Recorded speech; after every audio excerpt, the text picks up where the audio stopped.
Hey guys, what is up? Hope y'all are having a great day. Happy to be back with episode 14, part 1 of my golf vlog series, this time at Timberlake Golf Club. If you guys could do me a big favor and hit the like button and subscribe if you haven't already, I would greatly appreciate it. It really does help me out. And with that being said, let's get into the video. So this was a really entertaining course, kind of a shortish course, but it was somewhat windy as well. But overall, it was a course that suited my eye, and I definitely had a great time playing here. So that was a pretty good tee shot to open up the round. Have about, I think it was about 165 yards left, and flared this way out to the right. So that was not a good shot right there. Took myself from pretty much position A1 to position Z100 right there. Have a bit of a tricky little flop shot slash pitch shot rather. Didn't quite have to hit it as high as I possibly could, but did need to get a little bit of air under it so I could stop it pretty quickly. Not the worst shot, flew a little bit too far for my liking, but my primary objective there was just to make sure that I got it back on the dance floor and back into position. So got looks like about 20 feet here. Still have a good chance to make a birdie, get to 1 under on the day. Just trying to make sure my alignment looks good and make a good stroke. Just left it a bit short. Had a good line, just didn't give it enough gas. So I'll knock that in for a bit of a disappointing par. And now on hole 2, par 4, 397 yards. This is definitely a very tricky and weird little hole, and you'll see why in a minute. And sound up. Could only hit a 2-iron off this tee just because there was so much trouble out left. And there you can see why. That tree was very, very tall in person. I wanted to actually hit a bit of a shorter wedge in, but I figured I would probably need to put a little more speed on it to get it over the tree. So I took a bit more club than I normally would and just made sure I hoisted it over the tree. And I will say, for those of you that ever do try to hit shots over trees or obstacles, my best tip for you guys, because a lot of people start trying to force a ball as high as they possibly can. My best tip would be to take a club you know you can hit over the tree without any issues and make a normal swing, or as normal of a swing as you can, and pretend the tree or obstacle isn't there. That way you don't let it mess up your swing and cause some issues with precision and accuracy. Left it at the front edge of the green, and I made a very big mistake here by chipping this. I should have putted this, but I didn't know how the fringe would react, and so I went with the chipper, and that was definitely not something I should have done because I left myself about a 20-footer for par. And left that one short too. This was actually my first round I played in North Carolina. I played this round about a week and a half ago. This was still at a point where I was trying to work on my putting and get better with distance control. So you can definitely still see I was struggling with leaving putts short. And to go back to the last screen, the point I really want to drive home to you guys, and I've heard it said a lot, and I believe this to be true. If you're debating between chipping and putting, most of the time it's probably a good idea to hit a putter. Obviously, that's not a universal hard and fast rule, but in my experience, playing golf myself, as well as watching players that are at the highest level in the game, it seems like they always try to hit a putter when they can. So I hit a pretty good shot here, just left a little bit long of the hole. Had a little bit of trouble getting my distance there. So this was definitely a pretty intimidating putt. And you can see I kind of learned my lesson from the last hole. Definitely was not going to hit a 60-degree wedge there off the fringe. I made sure I hit the putt.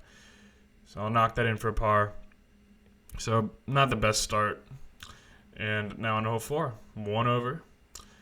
Just about a 400-yard par 4, and again hitting a 2-iron. Just because I don't really know what's down there. This is my first time playing this course, so when in doubt, I typically just hit a 2-iron as hard as I can down the middle. I thought this was a good tee shot, but unfortunately, it found the one spot in the hole where you really couldn't go. So it's been that kind of round where you feel like you're in a good spot, and then you end up in the one spot you can't go. And this was just a terrible shot. I pride myself on being pretty solid out of fairway bunkers, but this was just, I never really felt comfortable over this shot. And yeah, I just laid a big fat egg there. So now I'm way out of position. Looks like I got about probably 40, 45 yards left. 60-degree wedge, third shot. And at this point, I'm probably rushing a little bit too much as well because I didn't even get the yardage for this because we had a group behind us and I was probably playing a little too quick. We should have probably just let him through, but I always try to avoid that just because I don't want to mess with the flow of the round. So pretty mediocre shot there. This hole's just sucked so far, to say the least. Got about 20, 22 feet left to save par. Still trying to get feel for these greens as well. And you can see I pulled that one really bad. And I didn't know how much worse this hole could get, so I was like, all right, I'm just going to kick this in, get done with this hole. And then that happened. That was a hard clip to post right there, to say the least. That was pretty embarrassing, but it happens. And people who say they have not walked up and tried to hit it with 2.5 footer in and missed, they are not telling the truth.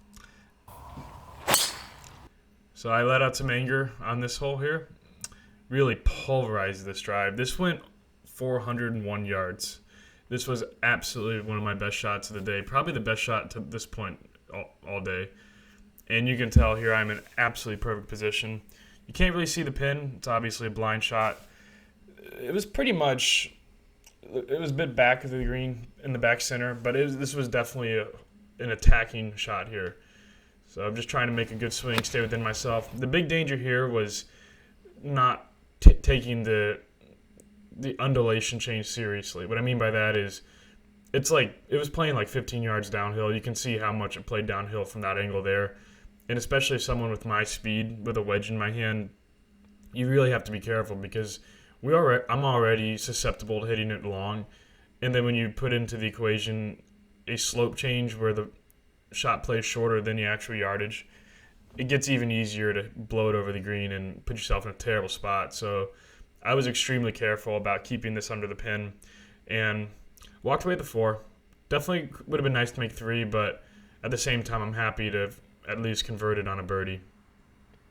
Now on hole 6, par 3, 196 yards, and then another very significant elevation change.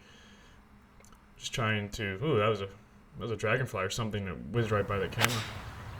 But I bled this one out right as well. Thankfully, there was a good amount of room right to miss, a little bit more than it looks like on the camera here. And I did hit this pin high, so I wasn't in too bad of a spot. Just had to. The only issue here was I was under the green, so I had to really get it up in the air to make the landing angle not as shallow, so it would hold the green a little better. And so I'm just trying to get a good feel for the chip and just hit a horrible shot. This flew. It's almost hit the camera, I think. Well, it didn't hit the camera, but it flew to where the camera was, like pin high from the camera. And it rolled back a little bit. So it actually rolled to that fringe, and I got very fortunate that it caught that slope and rolled back about 8 or 9 feet. So I have about 15 feet here for par, another tremendously terrible putt. These were very tough greens. I was actually pretty surprised at how sneaky tough these greens were. These were definitely holes you really want to play more than once to shoot a good score. So I'll kick that one in for my bogey, giving that shot right back. So that's definitely not something new for me.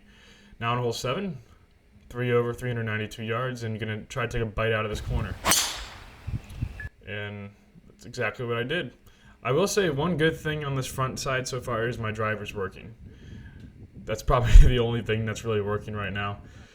You can see, I don't know if you guys can see it, but it's always a welcome sight when you're driving up after having cut a corner to see the ball in the middle of the fairway. I don't know if you guys could see that, but I tried my best to include that right there. Now I just have about maybe 30 yards left. The 54-degree wedge. I tried to run it up with a 50. That's why I didn't hit a 60. I just want to make sure I could run it up properly. Not a terrible shot. Would have liked it to run up another 7 or 8 feet, but still have a pretty makeable 12-footer for birdie to try to get that shot back that I dropped on the last hole. And I just wasn't feeling that confident over these putts.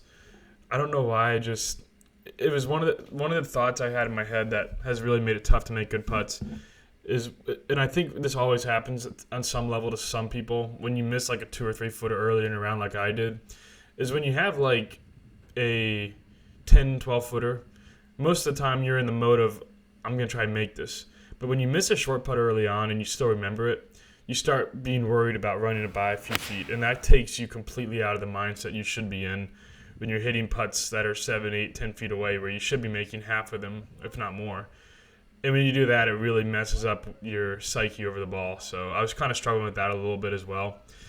Since then, I've played a lot more golf, and I've definitely improved mentally. And that's probably the biggest thing I've noticed that I've kind of lost from my junior golf days is the mental calmness and the mental, sharpness I have over the ball. I think that is something that only comes with a lot of repetitions under pressure and just basically competing. So I've been trying to do that to bring it up a little bit more. It's definitely been heading in the right direction. I've started to play a lot better golf than I was playing this front side. So I'm trending in the right direction at least. So I did knock that one in for a par. And so on hole 9, 3 over, and I absolutely reared back. I was hitting it so good on this side with the driver that when I start hitting it good, I know I can start really leaning on it because I know my swing's locked in. And you can see I put a little bit of extra mustard on that one. That was absolutely perfect once again. As you guys will see here, I was in the right center of the fairway, carried it past some of the garbage short right, which is another reason why I hit it as hard as I did. Because I wanted to make sure because it really opens up after about 330, 340. So I wanted to make sure that I put it out there in that area. So just trying to hit a nice little wedge in. And this was an awesome shot. Looking back on it, it was kind of close to going in. So that was a nice little way to get some redemption. And I have about 3 feet here, just a nice little short putt for birdie. And just trying to get my feet set, make a good roll, and I will knock this in. So I hope you guys enjoyed the video.